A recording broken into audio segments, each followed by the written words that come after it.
Assalamualaikum warahmatullahi wabarakatuh. Anak-anakku sekalian yang soleh dan soleha, ya sebelum kita belajar, saya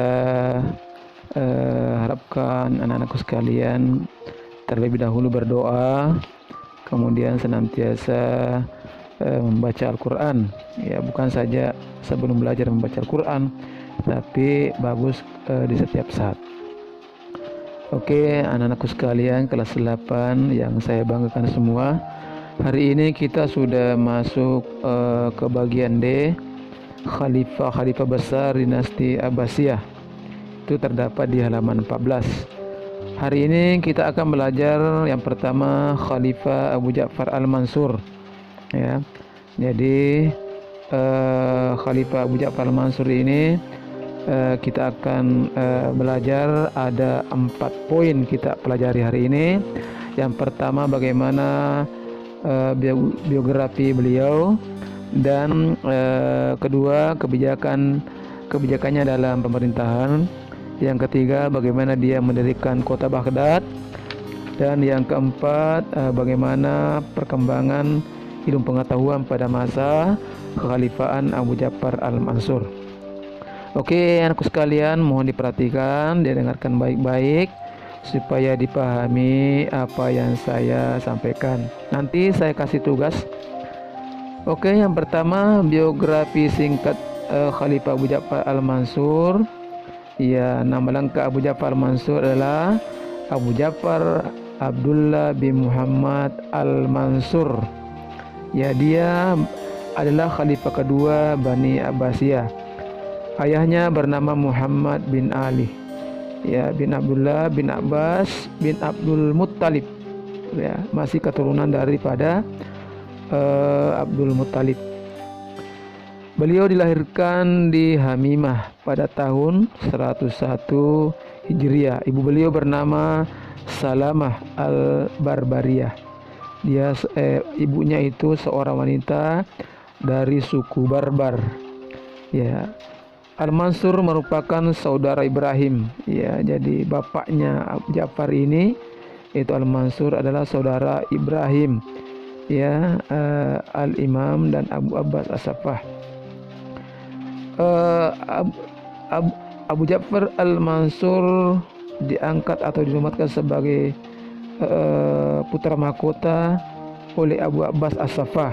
Ya, Abu Abbas As-Saffah itu adalah minggu lalu kita sudah pelajari, dia pendiri daripada Khalifah dinasti Abbasiyah.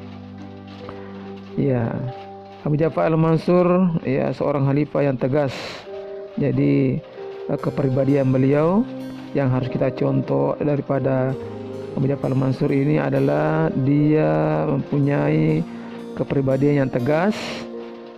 Kemudian yang kedua bijaksana, alim, beliau juga sangat berpikiran maju, budi pekertinya sangat mulia, dan dia seorang yang pemberani.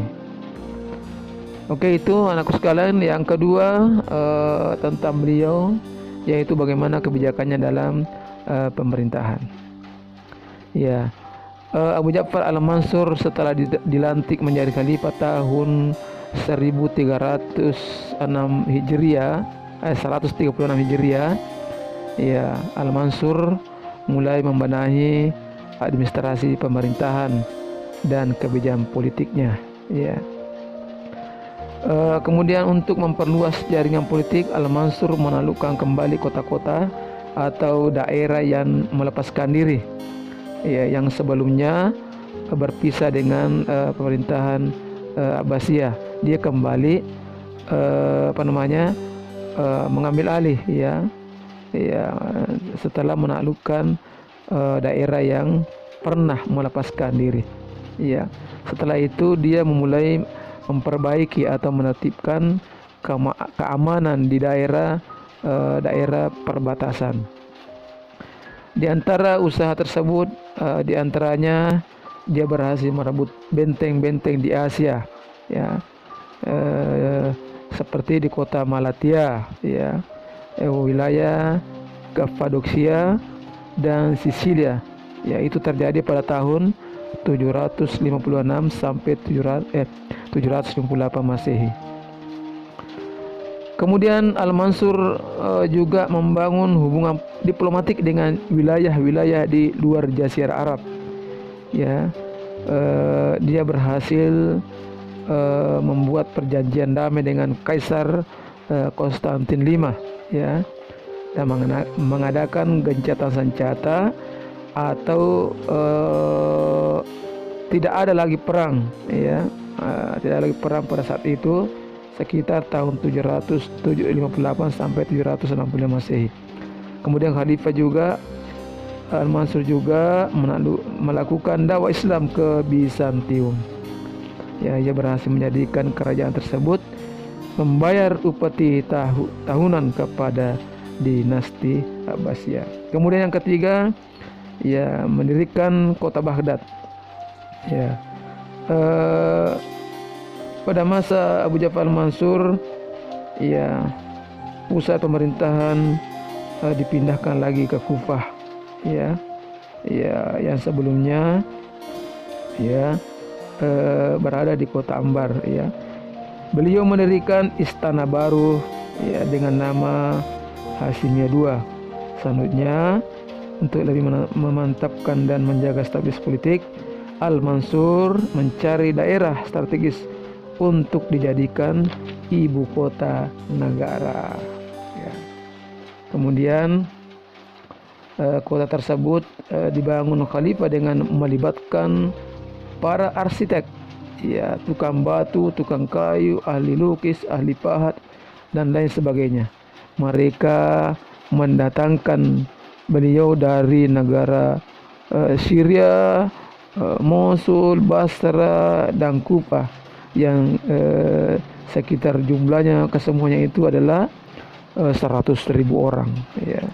Kemudian kota Baghdad diubah menjadi model bentuk bundar, ya.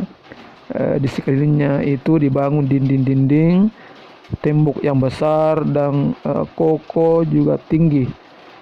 Kemudian bagian luarnya itu digali seperti sungai, ya, ya, yang berfungsi sebagai saluran air sekaligus juga sebagai benteng pertahanan. Bisa anak-anakku sekalian lihat contoh-contoh biasa film-film perang, ya, yang terdapat di YouTube atau di mana biasa ada sungai di depan pintu masuk. Ya, itu juga sebagai benteng sebenarnya agar musuh tidak mudah masuk dalam istana. Kemudian di dalam istana itu yang tadi berbentuk bundar itu juga dibuatkan pintu gerbang, ya, juga disediakan setiap orang yang ingin memasuki kota, ya. Kemudian pintu-pintu tadi itu atau gerbang-gerbang tadi itu diberi nama Bab Al-Kuffah, ya. Kemudian juga diberi nama Bab Al-Syam, ya. Ada juga Bab Al-Basra, ya, ada juga Bab Al-Khurasan, ya. Bisa dilihat anakku sekalian, dibaca kembali di bukunya, ya. Kemudian yang keempat, semasa pemerintahan Abu Ja'far Mansur yang dia kembangkan adalah tentang ilmu pengetahuan, ya. Ya, Abu Ja'far Mansur sangat menunjukkan perhatian besarnya kepada ilmu pengetahuan, ya. Ya, apa yang dilakukan beliau seperti menyalin literatur Iran dan Irak, ya. Jadi ilmu literatur Iran dan Irak dia salin, ya.